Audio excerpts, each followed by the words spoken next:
inyo, mga wak!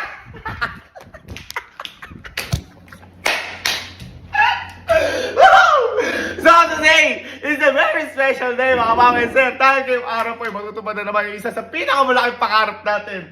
At ito yung makatagpo ko, yung pinakapangarap kong tao. Sensya na kayo. Sobrang excited ko po kasi. Dahil kasi sa taong to, sabi ko nga sa inyo, pangarap ko yung tao na to.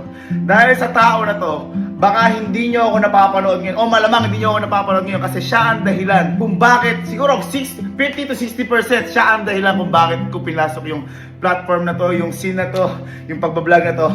Siya ang pinakamalaking dahilan. Kaya nagkakaganito po ako ngayon. Sobrang laki ng utang na loob ko sa tao na yon. Pero kung mapapansin nyo, hindi ko sinasabi sa vlog ko na idol ko siya, ganyan. Kasi meron po akong pangarap na gawin sa pagkikita namin. Kasi sa kanya ko natutunan to eh. May napanood ako isa sa mga vlog niya na akit ka sa bubong and aim for the sky. And at least if you fall, you will fall on the roof, not on the ground. Mataas ka pa rin. At ito yung pangarap na yon na sinabi ko sa sarili ko. Kapag nagkita kami ni Kong,